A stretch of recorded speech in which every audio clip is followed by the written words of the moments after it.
Selamat malam buat kita semua. Sebelumnya, perkenalkan nama saya Erni Nengsia Malau dengan NIM D1C122029. Di sini saya akan mempresentasikan tugas teknologi pengolahan kelapa sawit, yaitu pengolahan CPO dan KPO dari kelapa sawit. Sebelumnya, kita harus mengetahui apa itu CPO dan KPO.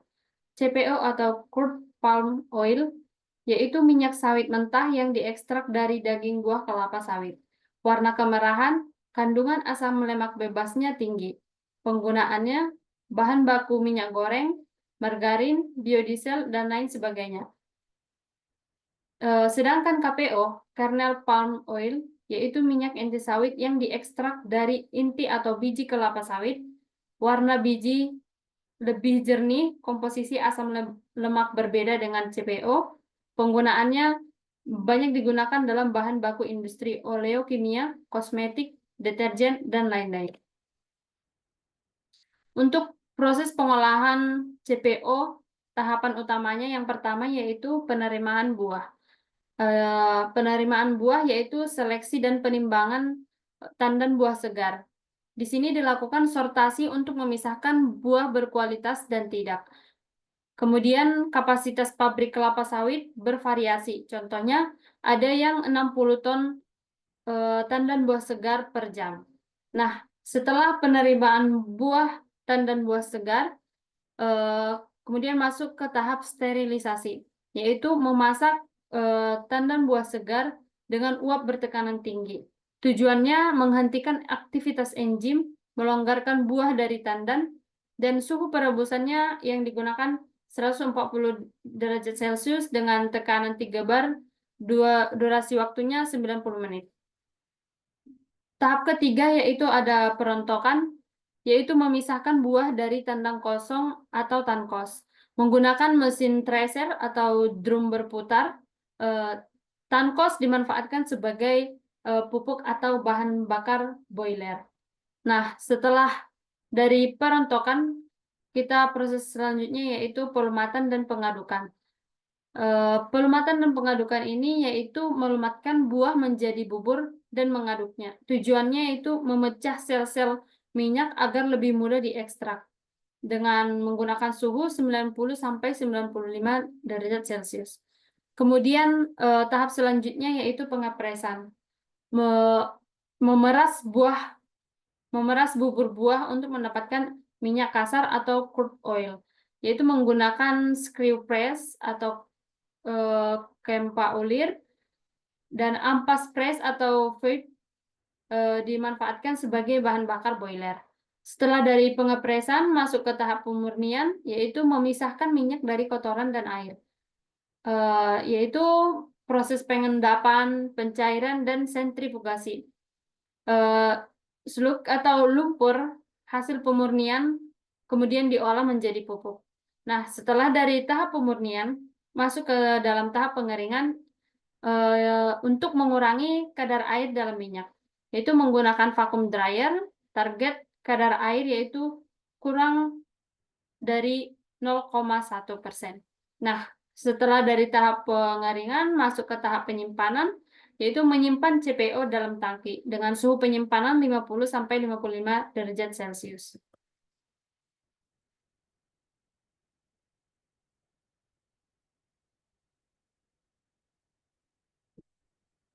Kemudian masuk ke dalam tahap proses pengolahan KPO, yaitu pemecahan biji dan ekstraksi.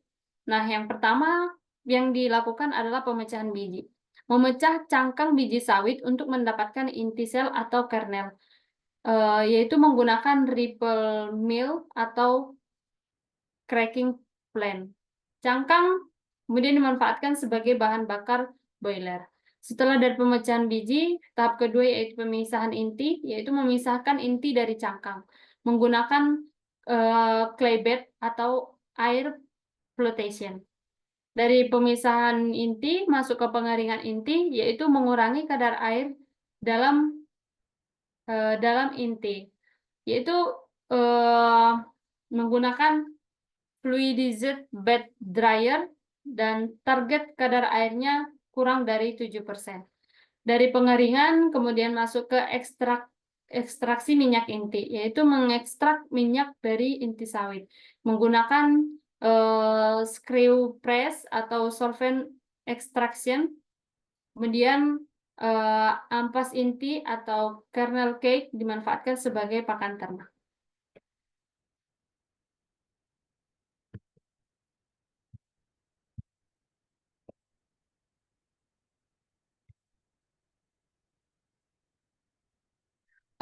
Adapun diagram alir proses pengolahan CPO dan KPO secara singkatnya, yaitu untuk CPO atau crude palm oil dari TBS, kemudian ke tahap sterilisasi, ada perontokan, kemudian digestation, kemudian pengepresan, masuk ke tahap pemurnian, dan diperoleh CPO.